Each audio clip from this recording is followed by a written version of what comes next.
THiNK International coming at you, bringing you the best, brightest, most excellent leaders in their field. I'm Jeff, and today we have with us a world-renowned consultant, conference speaker, incredible leadership architect, author of several books, husband, father, grandfather, pure genius, and all-around great guy, Dr. Sam Chan. How's it going, Dr. Chan? I can't imagine who you're talking about, man. But thank you very much. You bet, you bet. Thanks for taking time out of your crazy, hectic schedule to meet and talk with us. We appreciate it. It's an honor to be with you, and thank you for all that you are doing to equip the kingdom and bring encouragement to so many. You bet. Now, how long have you been in some form of ministry or around the church for? How long? Next week I'll turn 58. So 58 wow. plus 9 months. I was born in a pastor's India. Wow. I was born in a pastor's India, so even though I'll be 58, it's almost 59 years. Wow. So I was born and raised in a pastor's home. So, that gets you started there. Then I went to Bible college in Atlanta, Georgia. Then I was a youth pastor out in Gresham, Oregon. And then I was a senior pastor out in Hartford, Michigan. And then I came back down to Atlanta, Georgia in 1989 to serve as president of what is now known as Beulah Heights University. My goodness. And so did that for 15 years. And in 2003, end of 2003, I transitioned fully to do whatever I do now. Wow. So you've seen all the major shifts and trends in ministry for decades now.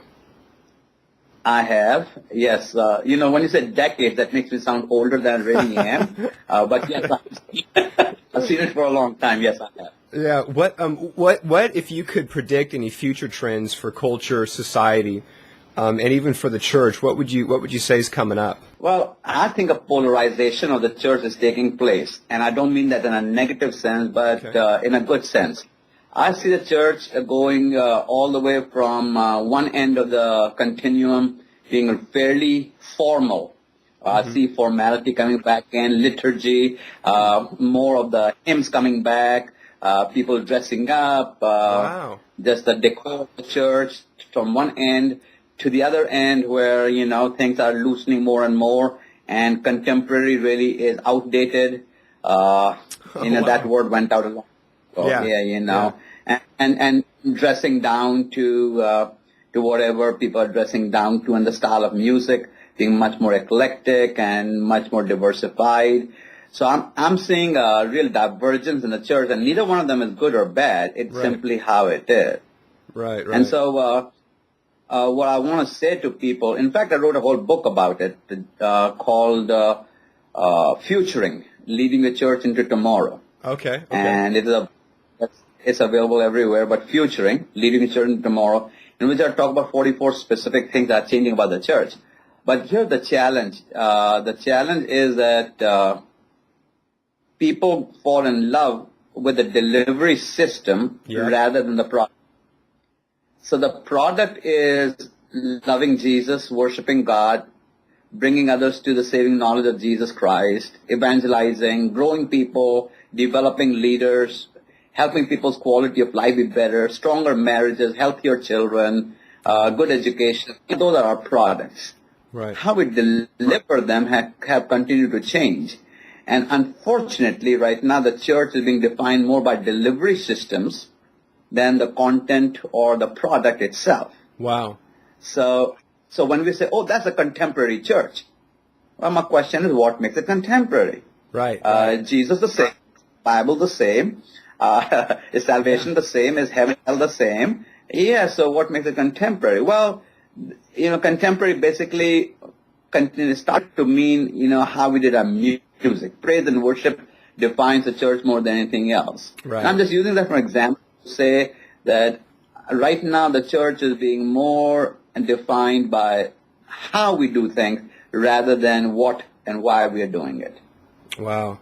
So would you suggest for those that are trying to stay ahead of the game, ahead of the culture, because it tends that the church kind of falls behind where the rest of the world is going and then always is playing catch up? Would you suggest that they move kind of more into just really focusing on like you say, the product of what's going on, or? Well, I think they got to do both. I don't think it's either or. I think it's both and. So if I was pastoring today, what I would be doing is, heaven forbid, but if I was, I've done my time, okay? So God said, you put your time in. Yeah, my time is over. So what I would say, if I was pastoring today, probably every 3 to 4 years, I would go into the community and ask them one question. I'd say, where do you see this area being 5 years from now? So I would meet with high school principals and say, where do you think education is going 5 years from now? I'd meet with the police department and say, where do you think not crime, but public service is going 5 years from now? I'd meet with the politician, the mayor of my city, saying, where do you think 5 years from now? I'd meet with building developers, residential. Wow. I want to know who's moving in, who's moving out. For example, in my book, I talk about that before a school opens, so people see a school opening in the neighborhood, and before school opens, they have been planning, zoning, building for 5 to 7 years. Wow. Well, the question becomes, why did they build a middle school and not an elementary school? Or why did they build an elementary school, not a high school? Right. Because somebody has gone ahead of the curve and said, in this neighborhood and the surrounding area, we will have more middle schoolers than we will have elementary or high school. Same information is available to the church. We just don't go to City Hall. We don't go to our universities that do demographic studies. We don't know if they're building houses or apartments, for example. Right. Nothing wrong. I've lived in apartments. Everyone listening to me right now started somewhere. Right. And so if you're going to have apartment dwellers, that means you might have a transient demographic in your church because home buyers usually stay there for a good length of time. And so those questions I have to ask myself as to where I would go into the community and pull all the information together. I would have on my church staff, maybe not a staff, a volunteer group of 3 to 5 that I would call a futuring team. And a futuring team will always keep bringing me back information as to what is going on. One of them would be technology. Only one of them would be technology. Others would be houses and shopping and, so on and so forth. Right. So I have to go out there, figure out what's going to happen in our community, and do what public servants have to do, is to plan now for then. Right. That's an incredible answer. Now, within our communities now, and I mean across our nation, even really across the world, there's been an economic downturn. And I've talked to some pastors and that are either leading churches or on staff at churches, and they've gone through serious budget cuts. They've had to lay off staff. How are you counseling ministries, pastors, churches, even business leaders through this economic time?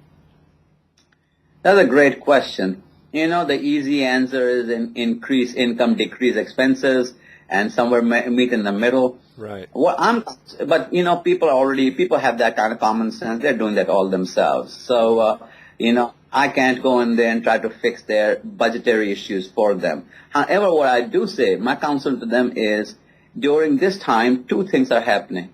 One is you're becoming clearer, and number 2 is you've got to give people something to rally behind. You can't have a bunker mentality in which you just go hide in a bomb shelter somewhere and hope the war is over, and then you emerge after the war, and then you pick up the pieces. You've got to keep people engaged. So in the first one, I say things like scarcity brings clarity. The lesser money you have, the clearer you are what you're about to do. So let me ask you this question.